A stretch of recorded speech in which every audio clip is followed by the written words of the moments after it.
Good evening, everybody. There we go. There's Cyrus. So we hope everybody's having a great start to their week so far. It's just Monday night, and we're here to talk about a little bit of murder. Right, Cyrus? Yeah, we've got a doozy of a show here tonight. You picked a great topic.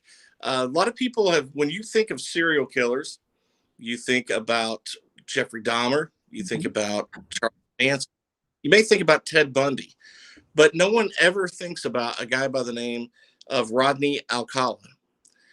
And he very well may be one of the most prolific serial killers in the history of this country.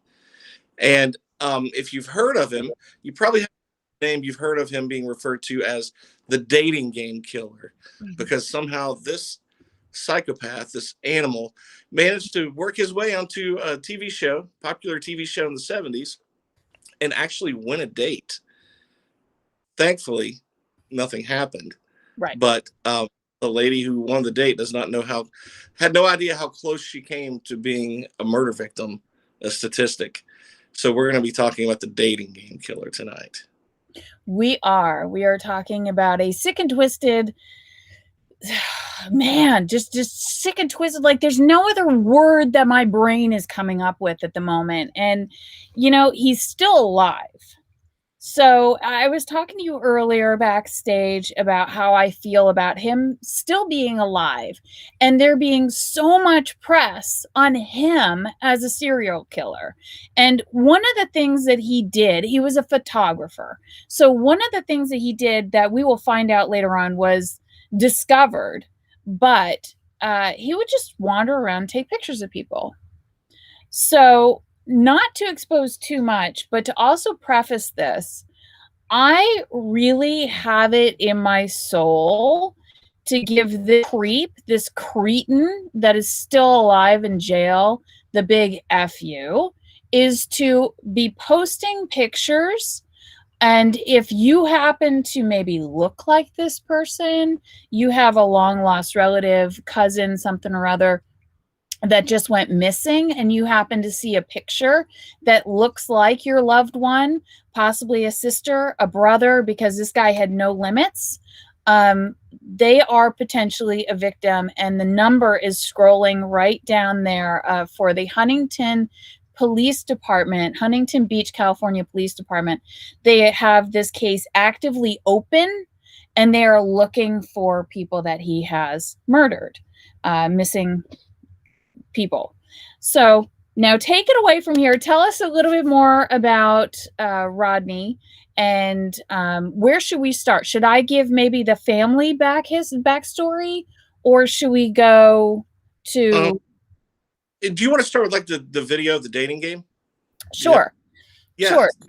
Reference of what we're doing. And the good thing about the numbers scrolling at the bottom, there are so many cold cases that we've found out from around the country that may match what this psycho did. Right. So definitely pay attention to the photos. All right. So I am queuing up. So ABC has done a great job. This is probably the most comprehensive show that I've seen. I believe it's a 2-hour segment.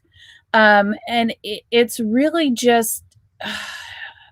I don't even know how to describe it. Just sitting there and watching this, you will, with the twists and turns and the limits that this person doesn't have, is amazing. So this particular piece of the segment shows what happened when he went from one location to the Los Angeles area. Well, he got booked on the dating game show.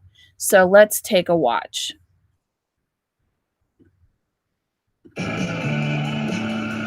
So what we're seeing is the influence of the new freedoms represented by the counterculture be appropriated by mainstream culture. And that includes daytime television. That even includes game shows like the dating game. The dating game began with Chuck Barris back in, I believe it was 1965. They had dealings with ABC, and he just came up with the idea, and he pitched it to a couple of people. It caught on right away. The premise was the female asking questions of 3 bachelors who sat on the other side of a partition. She wasn't able to see them, of course, and she picked one for a date, and then she met the guy that she had picked, and they were awarded a date. Looking back, it is chilling to realize that this iconic show celebrating love and romance would unknowingly feature a remorseless killer. Welcome once again to the dating game. And from the mid-'60s onward, Southern California is a mecca for anyone looking to reinvent him or herself and have a fantastic time. They're all partying at some of the hotels on the Strip, like the Chateau Marmont. Tally Shapiro was an 8-year-old little girl who lived at Chateau Marmont, which is a famous hotel in California. Her father was a music industry executive. She had a mother and a... So let me pause it there for just a moment. I believe I need to scroll forward because this was one of the victims that they were going to talk about, and I was hoping that it would show the dating game. All right, so Cyrus, take us through a few of the... There we go. Take us through a few of the timeline pieces while I do a little bit of research. I apologize for that. I thought I had it queued up right on the dating game, but I know I have it here on another tab. Okay, I've seen so many different things. It's kind of hard to pinpoint where it's at in these videos. But they mentioned this little girl that was in there. He was on the dating game in 1978, but he was already a fugitive at that point. And his first... actually, he was on the FBI most wanted list before then. 1968, this was his first known crime. And he was caught by police raping an 8-year-old girl.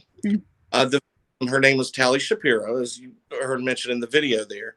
She was raped and beaten by this animal with a steel bar. And her life was spared because a call that was made to the police, to the LAPD at the time, about him, a suspicious man. So that resulted in the police having to break into his home and stop him from killing little 8-year-old Tally Shapiro. However, he was able to escape, believe it or not, and he went on the run from the police, and then he fled to New York eventually. And that was when he was put on the FBI's most wanted list in 1969.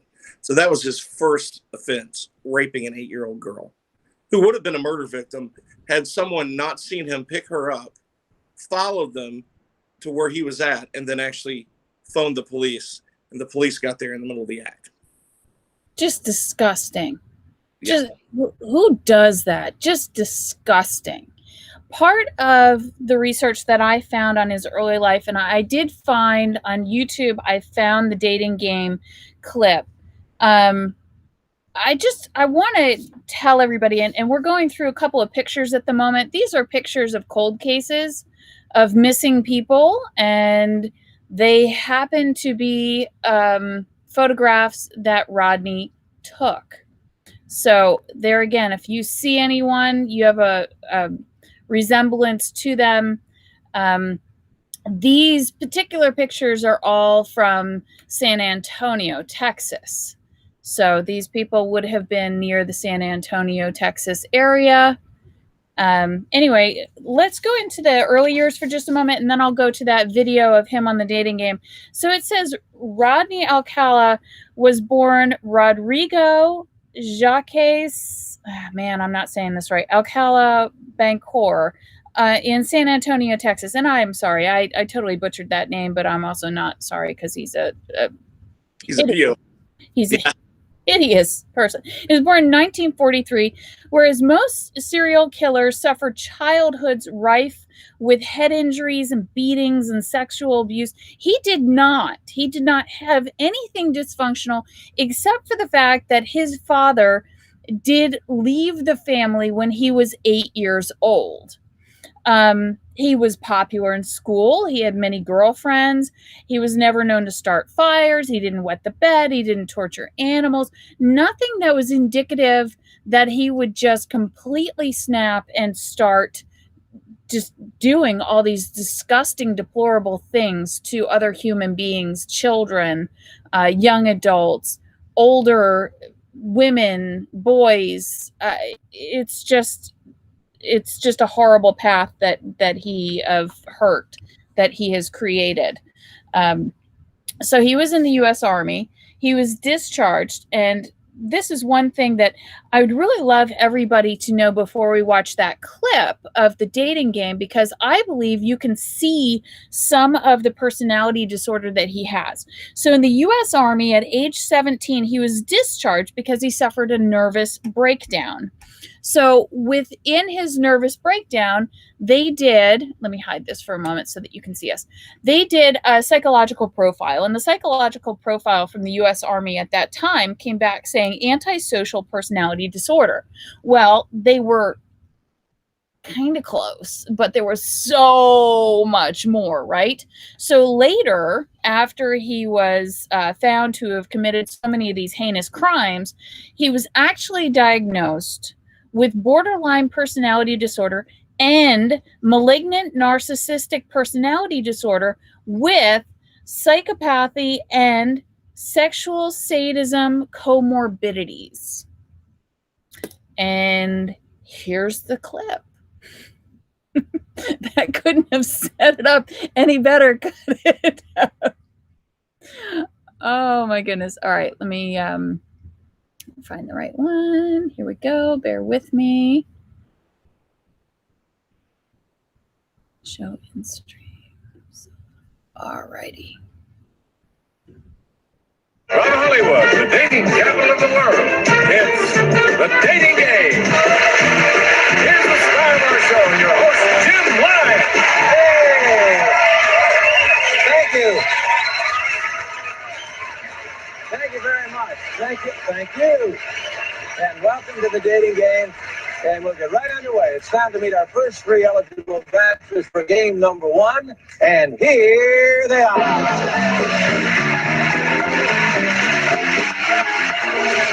Good luck, gentlemen. Well, let's see. Bachelor number one is a successful photographer who got his start when his father found him in the dark room at the age of 13, fully developed.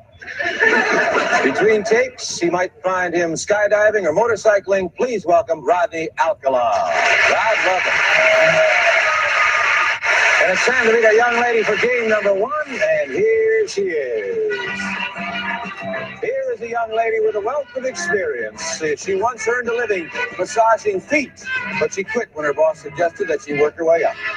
Then she taught school in Phoenix, Arizona, and now she's here to educate our three bachelors in the art of amour. Welcome, if you will, sensational Cheryl Bradshaw.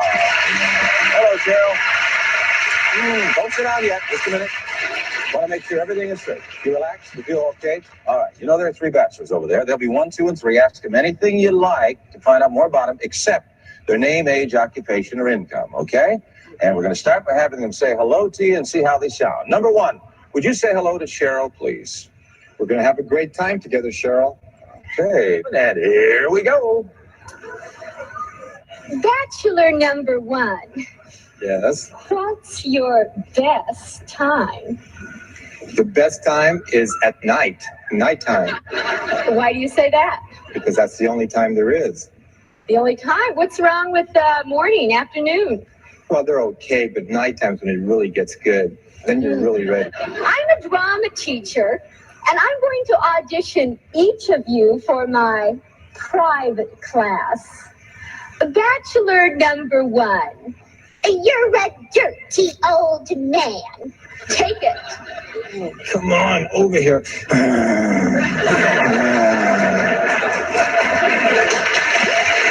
honey, we ought to go out and boogie. Really? Bachelor number one. I am serving you for dinner. Oh, What are you called, and what do you look like?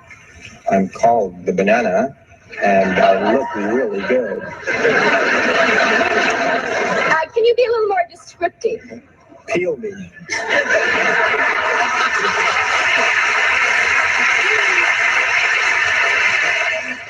Later, Bachelor one. Later. Welcome back to The Dating Game. And Cheryl, we have reached the moment of truth, as we call it. You heard from the bachelors. You got some great dramatic presentations, some good answers. But now I'm going to ask you a question. Will that date be bachelor number one? bachelor number 2 or bachelor number 3? Who gets the dates? Well, I like bananas, so I'll take 1. Number 1, bachelor number 1. All right. Well, there they go. However, you did leave one remaining, and this is your date, and I want to tell you something about him, Cheryl. He's a skydiver, so he's got a lot of nerve. He's into motorcycling. He's also a fine photographer. Say hello to Rodney Alcala. Rodney, come on and say hello. Congratulations, Rod. You did it with a 1 answer. Well, as far as I can see, Cheryl and Rodney, it looks like the two of you may be involved in some sort of racket. So we're going to have you take to the court. First, you'll receive tennis lessons from expert Naomi Besa of the famous Kirkwood Tennis Club. That starts. And you'll soon be acing everyone off the courts. And to make sure you both look as professional as you'll become, complete tennis outfits will be provided by Bill Darling's Tennis Shop. It'll really make you look like part of the racket set. Then it's off the Magic Mountain, one of America's greatest and most complete amusement parks, with plenty of excitement to challenge any daring dater, like the Revolution that'll help you turn the town upside down, and of course the world's greatest roller coaster, the Colossus. Magic Mountain, just a half an hour north of Hollywood, California. So have fun playing tennis. Thank you, Rodney. Thank you. Okay, you can go relax, meet each other, say hello, get acquainted, and they'll be back. And before we begin our next game, let's find out what runners. Now that what this guy was, in hindsight, I mean, you're just watching a super predator doing what he does best right there. And I know everybody's laughing in the crowd, but I mean, only in hindsight, you can't even enjoy something. Looking in that guy's eyes now, you just know he has no soul. He's possessed by something so demonic I can't even describe it. We have William Glenn Russell. He's commenting, it's a miracle she lived to tell the tale. Yeah, it is. Her sixth sense was really very well developed, because in the story is that I know, and you may have researched something different, Cyrus, but the story that I know is that in the green room, they had a moment to sit and chat, because as they were filming, there were other contestants that came out. So he just creeped her out to no end. And the next day, very next morning, she called the executive producers of the show, and she's like, I can't do it. There's something about this guy that he's creeping me out. I'm getting a bad vibe. So she got out of that. He never sought her. He never tried to find her.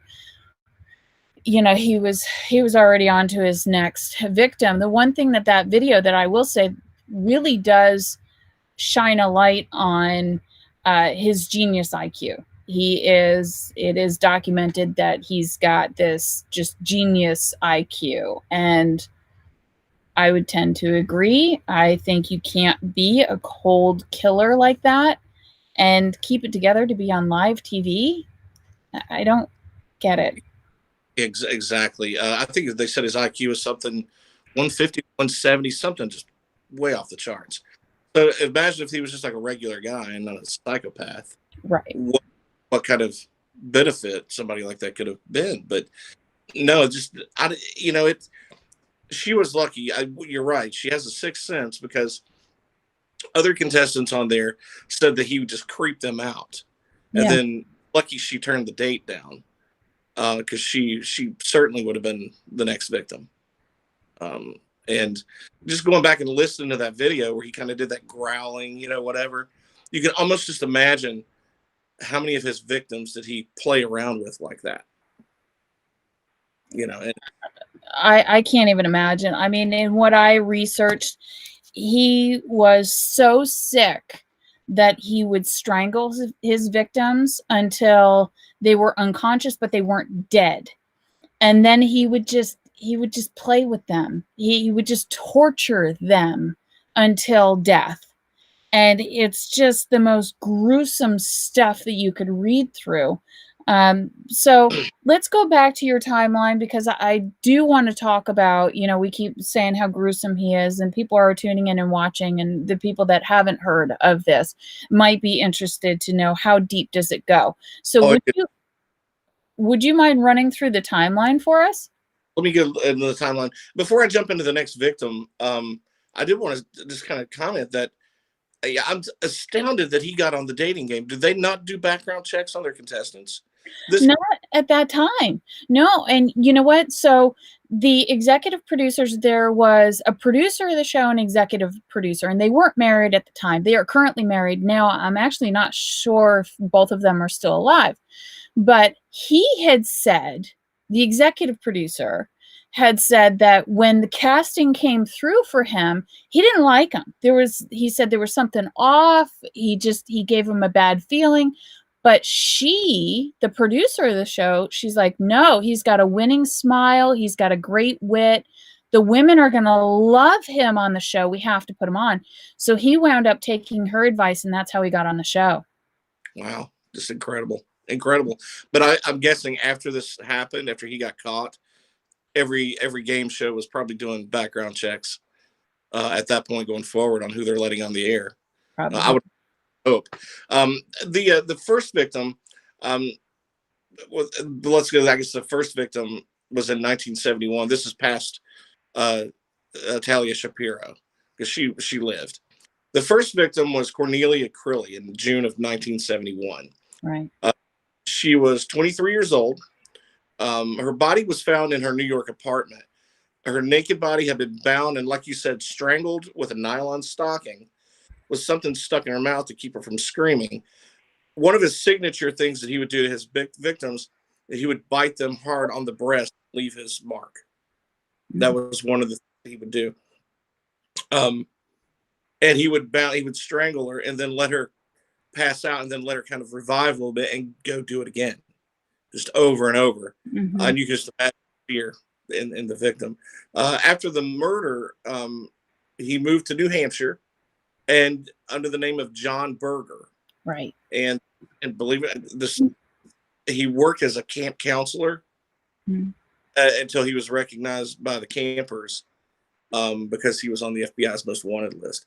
And I think and I may be mistaken, and let me know if I am, but the camp that he was working at was an all-girls camp, and that's just disturbing that this guy is, super predator, hawking around, in the perfect environment for him. 1972, he was arrested after the counselors recognized him. 1972, he was convicted of rape. And this was for Talia Shapiro. However, he was only convicted on a charge of child molestation because the victim's parents refused to let her testify. She was very young. And because of the lesser conviction, he was paroled in 1974 after he was only in jail for 34 months. And then after he was released, he was sent back to prison again due to a violation of his parole because he was selling marijuana to a minor. So he remained in jail until 1977, which also kind of pissed me off because this guy sells weed and gets just as long a sentence as raping and molesting an 8-year-old. And it's, you kind of have to wonder what was going on with the justice system at that time. Right. For all I know. But the next victim, 1977, a lady by the name of Ellen Hover. That was considered his second victim, according to those he was convicted of. Ellen Hover, she lived in New York, but she was originally reported missing. And the only clue that was left behind, she wrote on her calendar that she was going to go out and meet a man by the name of John Berger. Her a year later, in 1978, buried in the ground outside of what's called Westchester Phelps Memorial Hospital. So he actually had the moxie to go to a very populated place, dig a hole, bury a body. I mean, he almost probably at that point feels like I'm never getting caught, which made me wonder how many had he actually killed at that point that we just didn't know of or don't still know of. The third murder was Jill Barkham, and that was November 10th of 1977. When she was found, she was 18 years old, and she was found along a dirt pathway near Mulholland Drive in LA. And her body she was naked from waist down, positioned with her knees in toward her chest. Evidence again of sexual assault, which is common what he does. He's being a rapist. She'd also been beaten and strangled with her slacks. I guess she had blue pants, and he strangled her with that. And again, his signature, he left 3 bite marks on her right breast. And I'm actually looking at if you want after the show, I can put a link up to the timeline under the show on your Facebook, if you'd like me to do that. Yeah, definitely.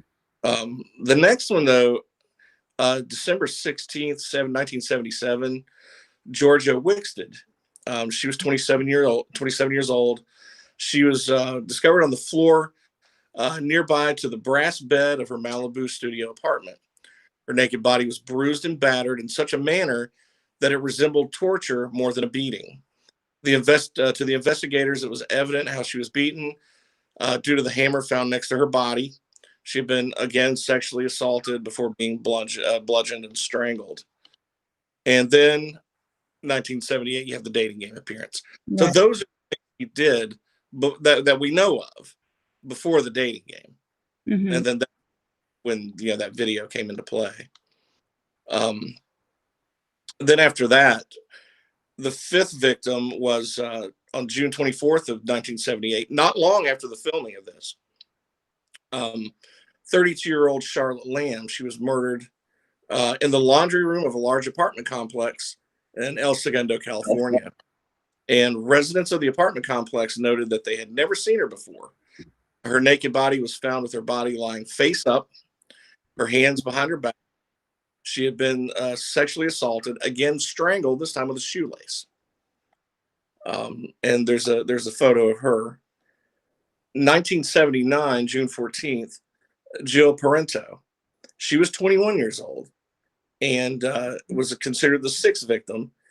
She was murdered after Alcala broke into her Burbank apartment, beat her and strangled her to death.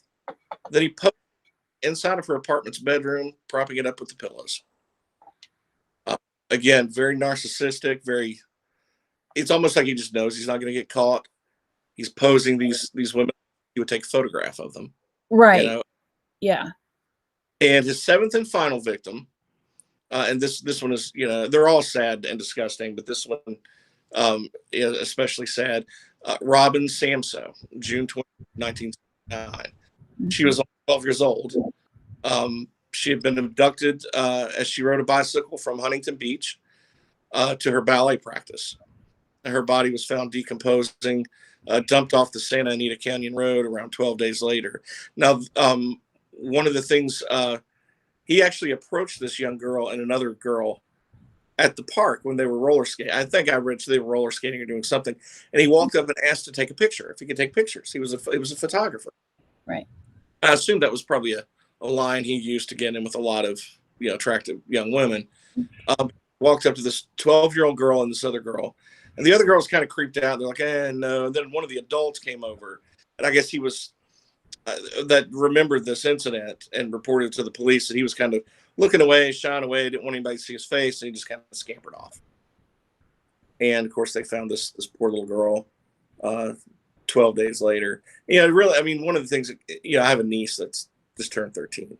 And, I can just, when you think about what kind of predators are out there, young girls need to, even at such a young age, you hate that they would have to think about something like that. Right. But dangerous world. And according to FBI statistics, at any given point in America, there's anywhere from 12 to 20 serial killers walking around. You always have to be on alert, and I think that children, no matter what type of bubble they're privileged to be able to grow up in, or, they have to grow up with street knowledge, both sets, you always have to be aware. Yeah. And I think it's just so important to, go have a meeting with the detective. Your local detective will sit down and talk to you. And those are some of the best conversations that I've had about, the crime in the area, what's on the rise, how are things changing, how do I educate my children? Those are great conversations to have, and I really encourage all of you to do so.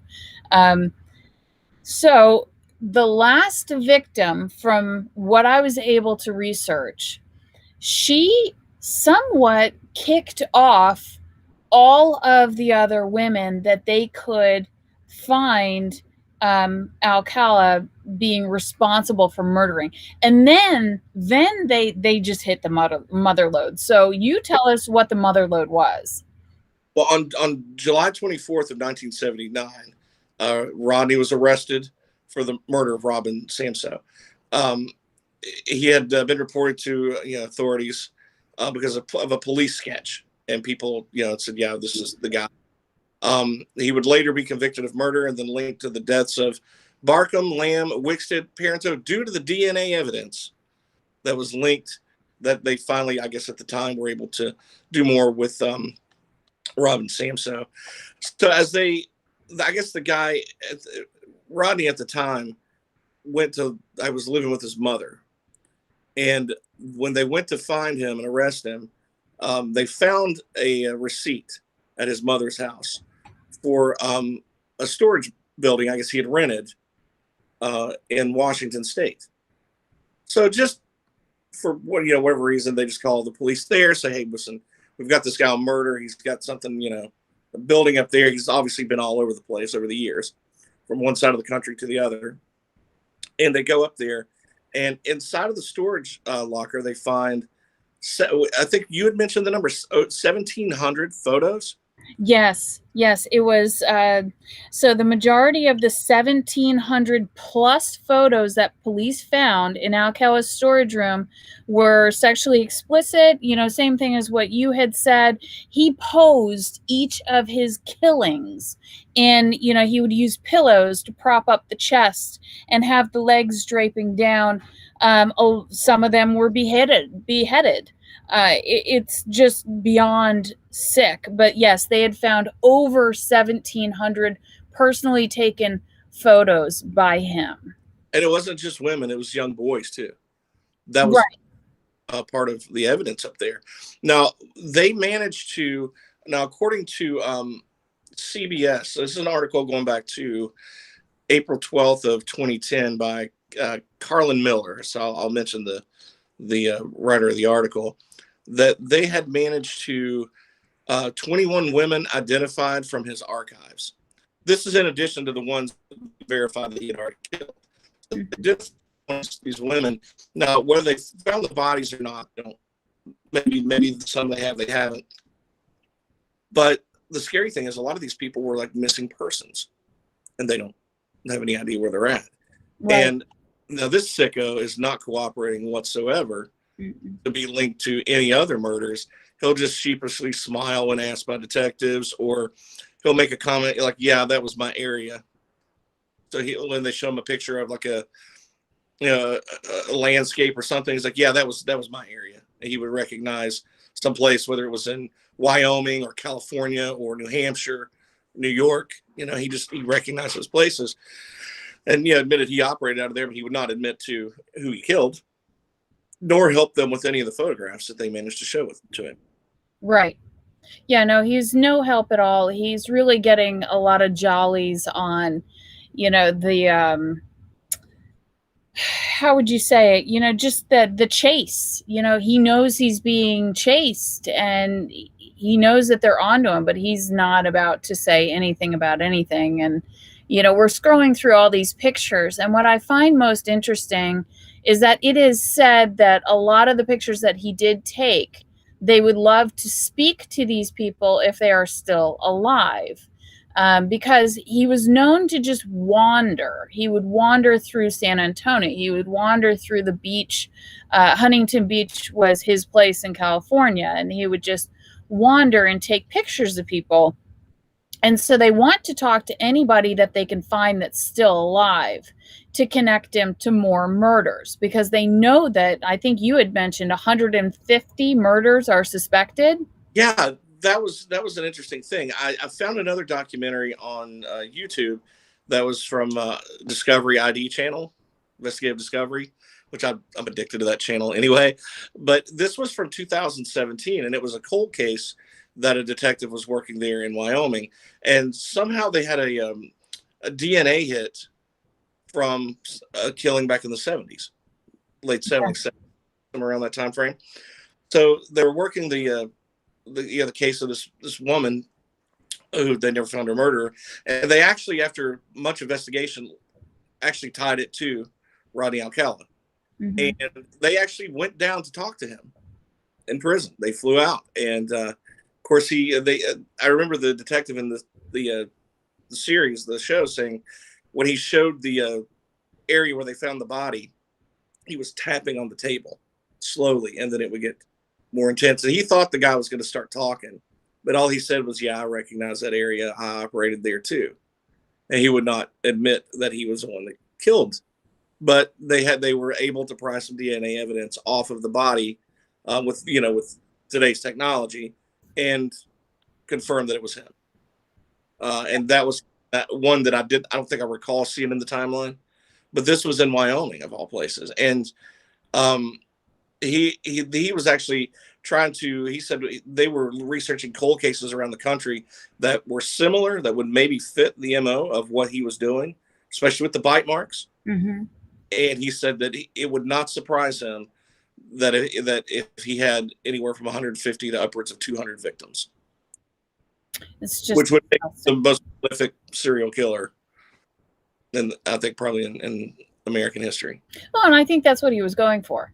I think that was his motive. I have here in my notes where detectives and psychologists and things were saying that, as I was mentioning, his early life, there was nothing truly dysfunctional. He did have a father that walked away from the family at 8, which, that does leave scars. Of course it does.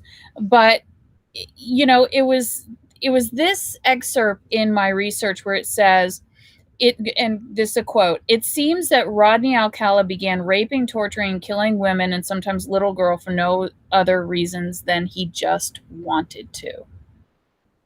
Yeah. And even to this day, when the police talk to him and he's playing that game with them, he still thinks he's smarter than the police. And that's why he's not giving away anything. He made a deathbed confession. Who knows? But at this point, he's probably just sitting back and smiling and thinking, I've beaten him. Right. And, detectives, they've been questioned by especially journalists that have researched this. And like I had mentioned, ABC has a wonderful piece. Go watch the entire 2-hour piece. It's really astonishing. But there is another quote here.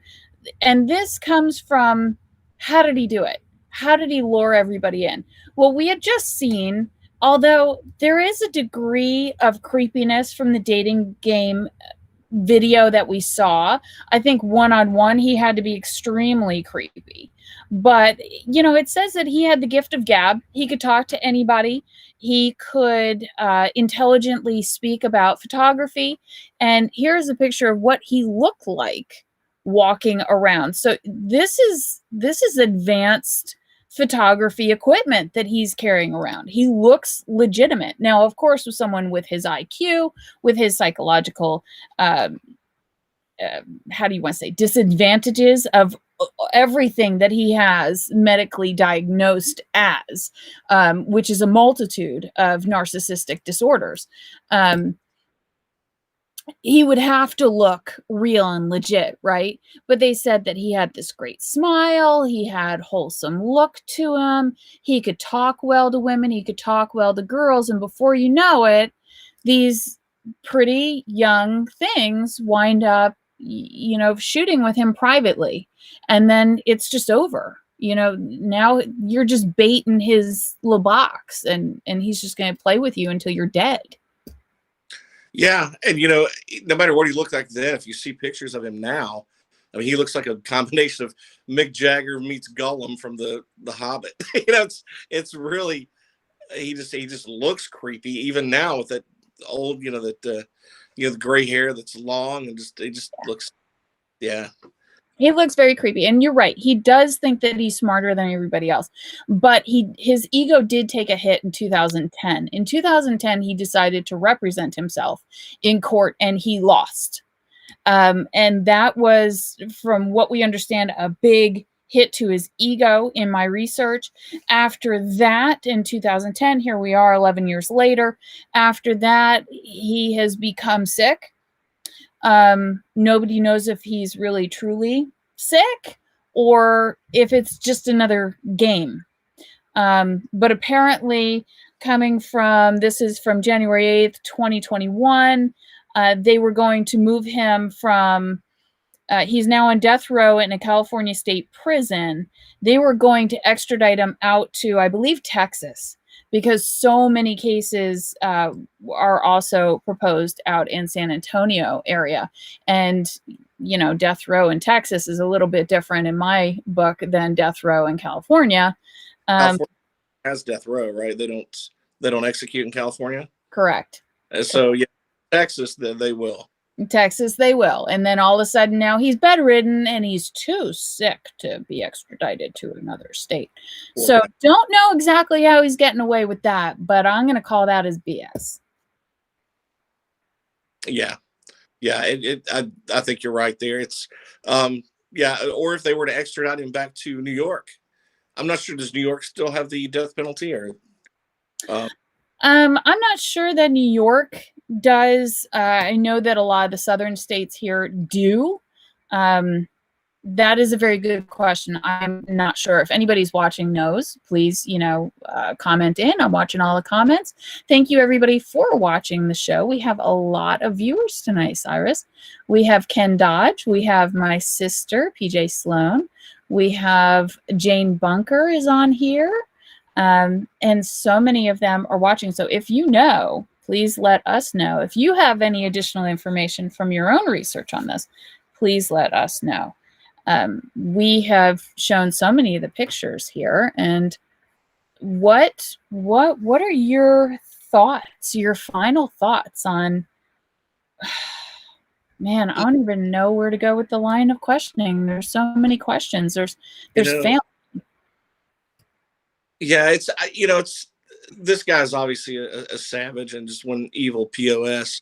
But my thoughts are with the families that are out there that still have no closure, where this guy may have had something to do. And that's why I'm glad you showed the pictures. I'm glad you thought to do that, because it was, if there's anybody else out there that can be a witness to something or connect even one more crime to this guy, that's a family that can get closure and maybe have a little peace.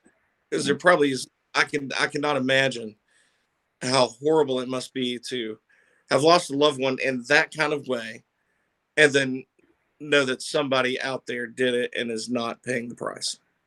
Right. Exactly. And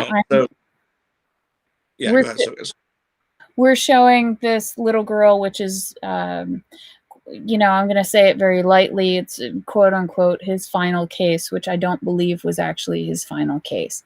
But she helped to shine a light on what a horrible piece of crap this person is, who murdered so many.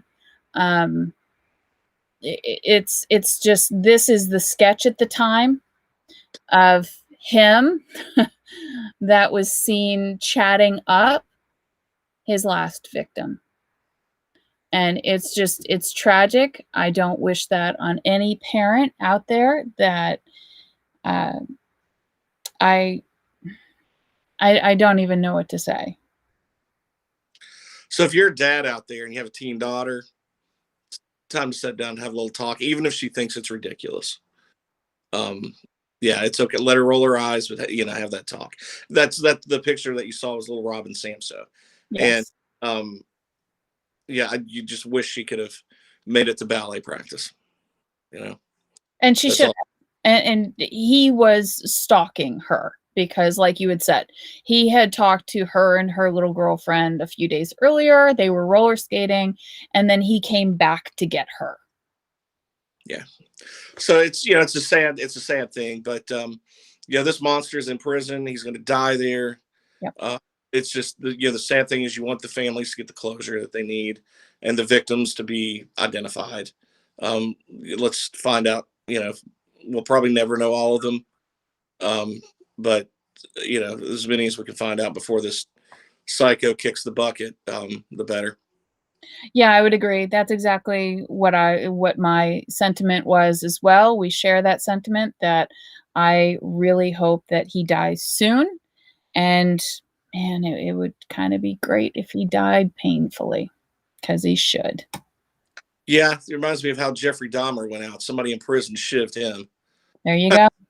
But he got it from somebody tougher than he was. And, that this guy's been in prison a long time, 77 years old. So he's probably, isolated from a lot of the people there. But, yeah, I don't know.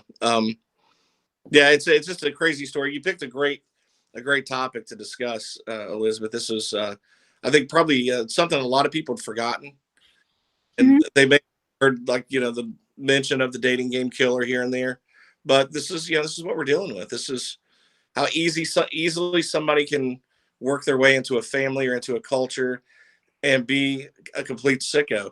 Jeffrey Weinstein comes to mind. Not a killer, but look at all the damage that guy did in Hollywood over the years, and or Jeffrey Epstein for that matter. I think it's Harvey Weinstein. Harvey Weinstein. I was like, "Ooh, Jeffrey Weinstein! I've never heard of him. What did he do?" Harvey, but there are predators out there, and they don't always have to be killers, but people and have the courage to step forward, because one person does. Courage is contagious, and that's the only way to kind of set things right. So I do have my sister. She just commented in about our question about New York. Do they execute their death row inmates? And she said, New York has no one on death row. They are all life in prison. So I don't know if they do or not. I don't know if that's how they kind of get around it. I know that New York is very, very liberal in processes. Let's just put it that way. So perhaps that's just how they do it. It's life in prison in New York.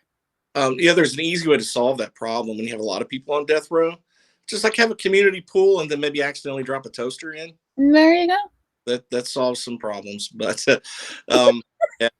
But yeah, I think it's a shame that states like that didn't revisit the death penalty, especially like in California when you got this guy, you got Maine still alive, and he had gotten the death penalty, and just it's a lot of people wanted to see that, and then I guess it is what it is. But really wild and interesting case, and I'd love to know the full truth of the damage this guy has done, just for families to have closure. Yeah, I agree with you. At least to be able to memorialize the innocent. And I also agree with you about the point of talking to your children, your daughters, your sons. Both can be victims. This guy was an opportunist, and he's just looking for an opportunity. Harvey Weinstein, he's an opportunist. He was looking for an opportunity. So, one guy's a killer, the other one's not. But in my opinion, it goes hand in hand. And if you get yourself to a position to where you are an open opportunity, bad things are going to happen to you. Yeah. And it may be a different level of narcissism, but it's still a psychological narcissism that people like that share. Yes. And some are dangerous and some are less. So. Absolutely. Let's see. So my sister is commenting in again. She said, New York currently has no provisions for death penalty, even though technically they could. All have been committed to life. Okay, so we have a few people commenting in. So I would like to talk about the very final part of this segment. We're actually going to leave it on a lighter, higher note. As we all know, Cyrus is a well-known author of so many wonderful, delightful books. I have a few of your books that you have blessed me with. You have sent them to me. You've signed them. When we meet, I'm going to give you a nice big hug for all this wonderful stuff that you've sent me, Cyrus. And I mean that straight from my heart. But I have to get my knee repaired. Like, nobody wants to do that, but I have to do that in June. And I have a couple of your books that I haven't read yet. So I'm going to get all nice and cozy with a book, because if I don't have something to occupy my mind, I will literally crawl myself like some sort of fast moving sloth through the house to try to go clean something, because I just can't sit still. But with all that said, and how great of an author you are, and you're a podcaster, and you're so much more. You have something to give the audience tonight. Dude, and can you believe I had to pay her to say all that? Not at all. Yeah, actually, I have a podcast also, and you've been on the podcast, and we've had a fun time on those episodes too over there.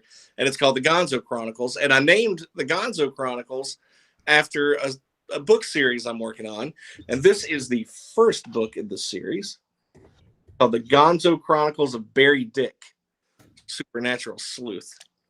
And if somebody gave me a bottle of whiskey and said, "Go write your version of the X-Files," that's what I'm doing. I'm having a little fun with it. It's some humor, a lot of humor, and then a little bit more. So, I wanted to give a free copy away to somebody that's tuned into the show tonight. And, I guess, how do we pick? I don't know. How should we do this? Do you have a trivia question? Maybe we can play a little trivia. We've got 8 people watching right now, so that's good. That means 8 up, 8 down. So it's a good consistency. This will be a little bit of a tough trivia question. Recently, we lost Alex Trebek, who we all know is the host of Jeopardy. I love Jeopardy. I'm like an old person. I watch it every night. So you'd think I'm 65 or older, but not. But I watch it. Alex Trebek actually was the host of another game show back in the 80s. And it was such a fun show. And then I watch it on this classic game show channel. Can anybody tell me what game show that he hosted back in the 80s? He gave away a car. I tried to every episode. What game show did Alex Trebek host in the 80s? Mm-hmm. Before Jeopardy. Right. How do you spell Trebek? Rebeck? Or just K? I don't know. Okay. Host. Good at it. Let's see if you know. What game show did Alex Trebek host in the 80s before Jeopardy? I'm typing it out now. So tell us more about the book that they're going to get. Well, the Gonzo Chronicles, this is the very first one. It's about this, I'll read the excerpt on the back here, the summary of it. When the going gets weird, the Dick gets going. Barry Dick, that is, private investigator of the bizarre, sleuth of the supernatural, and Dick of the unknown. Even though he was suffering from an encounter with a poisonous spider and unemployed, Barry was still chill because he was in sunny California with enough Jack Daniels to self-medicate when the call came. Your brother is missing. Listen, sweet cheeks, why don't you... What? Alien abduction? How badly do you want to find him? Soon Barry Dick is up to his knees in conspiracy theories, little gray men, and anal probes. Joined by the hot sister and the brother's even hotter stripper ex-wife, they take off on a coast-to-coast run after an extraterrestrial vlogger who claimed to party with the Martians on the outer rim. Add in a pervy lizard man, crazed redneck moonshiners, and a visit to Alien Con, and this case gets twisted, even by the Dick standards. So, yeah, girl knocks on his door at the hotel room and says, "Listen, I saw you in the bar last night. You stiffed me for the tab, but my brother's missing. Can you help me?" So this mess of a human being goes on this crazy cross-country adventure to find her missing brother, who claims he was going to be abducted by aliens. And lo and behold, the same day he said he was going to be abducted, he goes missing. So it's a cross-country crazy adventure that hopefully will leave you a few people laughing. I see Jane just commented. She's read it. She said this book is hilarious. Yes. So I appreciate the shout out there. It is really funny. Really, really funny. All right. So does anybody know what game show did Alex Trebek, excuse me if I'm spelling it wrong, host in the 1980s before Jeopardy? Does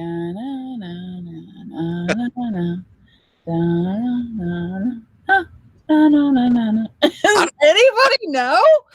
Man, this ought to be a Jeopardy question, actually. Is it too hard?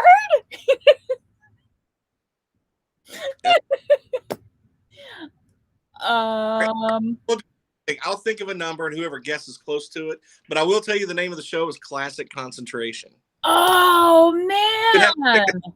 You'd open up the puzzle, and then you'd have to guess what the puzzle was. It was drawn out like people playing. What's that game where you draw stuff and you have to guess what they're drawing? Yeah, that's charades. Yeah, charades, something like that. But match like the coffee table with the coffee table, the coffee maker to the coffee maker. These little things will open up, and you get to see more of the puzzle. And then whoever guesses that particular puzzle right goes over to try to win a car. So anyway, it was a fun little game. All right, so I'm thinking of a number between 1 and 10, and whoever guesses like close to it, I'll tell you who it is. Okay, so guess the number between 1 to 10. And it's like classic password is. I know.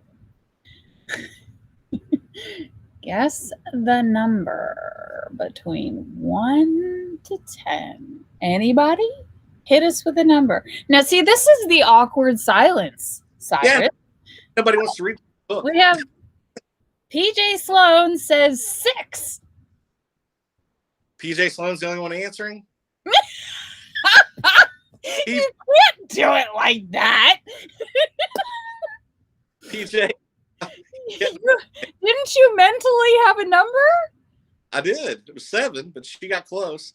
Oh, and then we have Gorehound. He's responding. Oh, hold on. We have William Glenn Russell, also known as Gorehound. He says 7. Jane Bunker says 1, even though she already has the book. So you did already have a number picked in your brain, right? I had 7 was picked, yeah. You did have 7? Yeah. All right. But you know what? Just to be nice, PJ, I told you were getting a book. I'll send you one too. All right, great. Well, then we have our winners tonight are PJ Sloan and William Glenn Russell. How can they get their addresses, their mailing addresses to you? Either they can send it to you and then you can give it to me, or if they want to email me here on Facebook, I will send it out this week.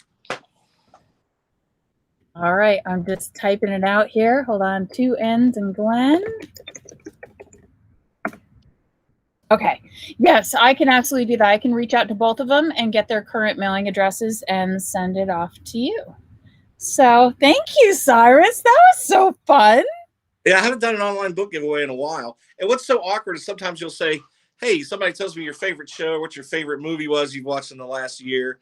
I'll send you a free book, first one to answer. And then like crickets, nobody answers. I'm like, you haven't even read the book. You think it sucks or something. I haven't read the book yet. Twitter is horrible for that when you try to do a free book giveaway. I haven't given one away in probably a year, but this is the first time. So yeah, no, this actually went off really well. It looks like a lot of people tuned in and they watched the show, and we thank you so much for watching our show.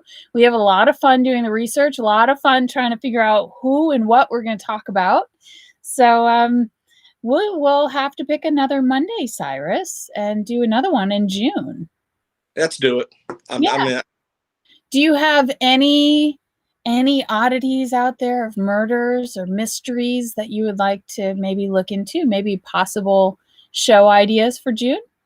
Yeah, the only one I could think of right now is it was a book that I read a long time ago called Devil in the White City. Okay. And that was about a horrible serial killer in Chicago at the World's Fair at the turn of the century. And that was, I think, probably America's first recognized serial killer. Maybe. The body count, this guy, he designed a hotel to have all these people come stay during the World's Fair. Yeah.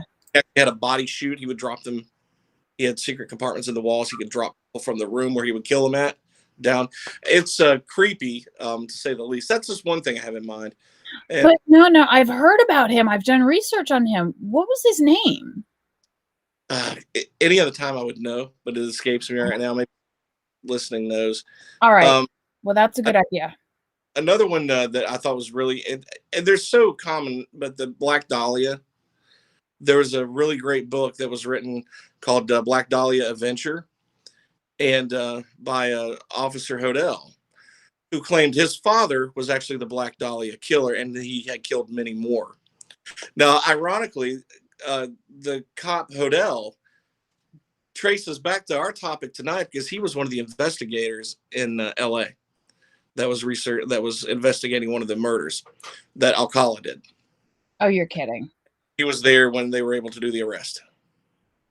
So, wow. Ironically, he has a history of that from his own father. Wow. Wow. So, world turns, Elizabeth. But we'll pick a good topic next time. Mm-hmm. If anybody has any topics out there they want to throw my way, if we don't cover it here on the show, we can do one on the podcast and go from there. These are really exactly. So tell us before we leave everybody and say goodnight. Tell us a little bit about how to watch, how to listen to your podcast, and how to follow you. Yeah, on Facebook here, I will post up links on occasion when I get a podcast recorded. If you want to listen online, it's gonzochronicles.podbean.com. But if you have a smartphone, you have a Apple phone, or what's the other, Samsung, or whatever the other one is, I'm on iTunes and Spotify. It's free. So just go to your app on your phone, your podcast app, and just search the Gonzo Chronicles, and make sure you subscribe, and leave me a ranking and comment. That always helps. So the more subscribers, the better. I'm getting. I think I just had my 65th episode, and we have so many. I've talked about so many topics. It's really cool guests. We've had you on a couple, 3 times. Mm-hmm. We've had those top 10 dead comedians. That was always a favorite. Dirty limericks. That was a big one. My parents were not impressed by my performance for that one, and I'm like, because you weren't supposed to be listening. I know. Mom listened, something like that. But it was funny. It was fun nonetheless. And, but no, it's a fun show. Very funny. Oddities and weird. It could be like cryptic. Actually, the last guest I had he's been on Monsters and Mysteries in America quite a few times. He was actually one of the, I think he co-wrote and produced some of them. Lyle Blackburn, and you recognize him, the Travel Channel, the History Channel, Destination America. And we talked about some of his investigations. And if you ever see the guy's face, you recognize him because of his cool hat, but his signature hat. But that was the last one. I've had Erica Lukes from Ancient Aliens on, Heidi Gadd from Aliens and Beyond. She's been on. Several authors, a couple of researchers, a couple other. It's so many fun guests. It's sometimes I kind of forget who I've had, but it's so many topics, from stuff we're talking about tonight to how many actually government officials have talked about UFO sightings that they've seen, or one of my Georgia Guidestones. Yes. Have you noticed that, all the sightings, the UFO sightings and stuff, where a lot of people are posting pictures, all of a sudden, a ton of them, It seems like we go for years. There's not a whole lot of talking about it. And then all of a sudden, you can have a very short period of time, a couple of months, and from coast to coast around the world, people are posting all these weird orbs in the sky and all of this weird stuff. And we seem to be in that moment again where they're just being seen everywhere. It's almost like commonplace now. And one guest that's coming up, he was a former military, but he also developed a system where you can track what they call UAPs, unidentified aerial phenomenon, which is like the new word for UFO now. But he actually has a way to track these, not just, a device where he's on his truck and can track as things have been sighted. And I thought that was really interesting. So he's agreed to come onto the show. We're going to be talking about that and how much of this stuff we see now is real versus military versus we just don't know what it is. It doesn't mean it's alien. It just means we just don't know what the hell it is. Right. And that would be a question that I have for him is, does his, it's not radar, obviously, but does his device decipher between, like a kid's drone, or a production size drone, or, does it does it have a ranking system to say what exactly it is? I think he does have a way to more or less determine if it's something known or unknown. Mm. If it's something like a drone, he would it would be able to tell. Mhm. I actually, believe it or not, I had a weird video that I videoed outside last winter. I guess when the International Space Station was supposed to be coming into view, Mhm. light, and that's what I thought it was. So I get my video camera and I'm videoing, and it's kind of cold, so I'm a little shaky. But I make sure I talk through the video so no one will think that I'm editing it. Mhm. Anyway, but I was videoing it and talking, and so people would know it was a steady video. And of course, I was a little shaky with my hand, but I thought it was a space station. But when I go back and look at it, I blew it up, the screen, and I can see the object that I was videoing was changing shape constantly. And I thought, well, why would an International Space Station change shape? Maybe it's the way the light is reflecting off. I didn't know, so I posted that up on YouTube. So if you look up Cyrus Alderwood on YouTube, you'll see this. I said, is this a star or a UFO? But then I started doing going into forums like, is anybody seeing this with the International Space Station? And people are like, no, it doesn't change shape. So now I don't know maybe it was a star with some weird reflections. That's why I put it out there for people to look at. And it's like, can somebody tell me what this is? Right. I hope not. It's hovering over my house. And I'm not ready for an anal probe. No way, man. So they can keep with the cows and the mutilations for that stuff. But no, I thought it was really interesting. So I put that up on YouTube. I got a few views on it, but who knows what it was. We have William Glenn Russell. He's saying, I've actually seen a UFO cloak itself with an aircraft that got too close. It makes its own clouds to hide in while it keeps its illumination off. How weird is that? That is weird. And I'd have to say at this point in time, unexpected. For me at least. Like, we cannot be the only beings bumbling around trying to figure this thing out. Yeah, and this we've discovered so many stars and planets that have the ability to have life. To say that there's no life in the universe other than us at this point is statistically impossible. Right. Now, is it intelligent? Maybe. Why would they come here? Maybe we have the nicest patch of grass in the city. I don't know. Maybe vacation. We have the best oceans. I don't know. The grass is greener on Earth. Maybe. It's not. It's totally not. Go back. Maybe it's cattle. Maybe it's because we have so many cows. We have the best burgers in the galaxy. That would explain the thing. But I think aliens and burgers is not the first place my mind goes to. I don't know. But this is. I'll tell this goofy story. I thought, honestly, I swear to God, one night I woke up and I thought I was being freaking abducted, because that's the way my stupid mind works. It was a hot night, and the power had went out in the neighborhood, and I was sitting in the living room watching TV. And of course, I'm not watching TV now. It's late. I'm like, power's not coming back on. I'm just going to go to bed. All right, so I go to bed, and I wake up like I'm in this daze. This bright light is shining and I'm not kidding. This bright light is shining right in my face. I'm hearing muffled voices all around me. And I'm thinking, oh my God, please no probe. That's the first thing I was terrified of probe. And then I realized what was going on. The power had come back on in the middle of the night. The TV in the room had come on. It was kind of loud. I was hearing that. And I left the overhead light on in the bedroom. And that was the bright light. And I'm like, oh God, aliens. I don't know why I would immediately think that and worry about my ass, but that was my reaction. Oh no, this ain't how I go, I hope.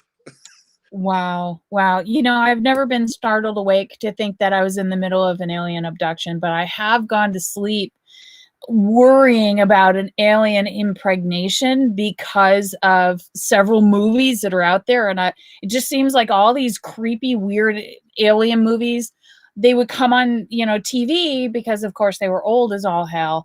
And that would be the scene that I'd see before I go to bed. And I'm like, no, that would be terrible. That's gotta, that's on the top charts of some of my worst fears would be an alien baby. Like, it's hard enough to have a human baby come out normal. I just, it's too much responsibility. I have a Facebook page for the Gonzo Chronicles. It's facebook.com/Gonzo Barry Dick. And that page, I put a link that and I've seen this a zillion times, but it was one of the Canadian military ministers who actually admitted on camera, yeah, there are aliens. They've been here, and there's actually the U.S. government have been in contact with them over that there was actually an alien federation. A federation? Yes, like, yeah, a governmental group of like aliens that, as they go around I guess, a set of rules. There's a federation. And I thought, well, okay. I mean, I wonder what he was smoking, but interesting video. This guy obviously out with the Canadian military, so that's on. Anybody wants to go look at it.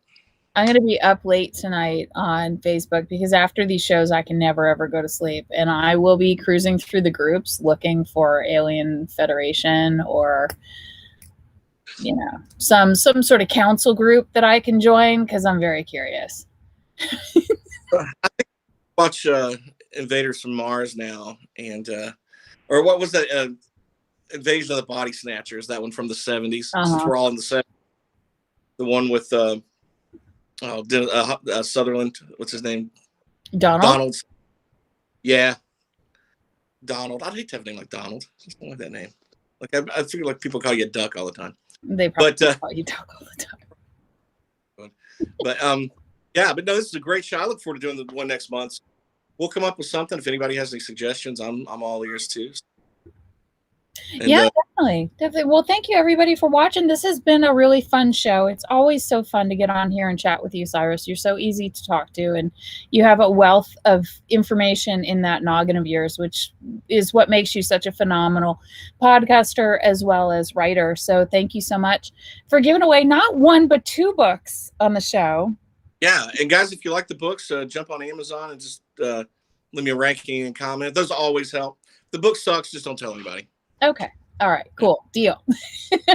All right, Cyrus, and everybody else watching, thank you for hanging with us. We've actually had a lot of comments here tonight. We've had a lot of views all night long. So I am so appreciative of you, and thank you so much for tuning in. And we will see you next month. Sound good? Awesome. All right. Have a good night, everybody.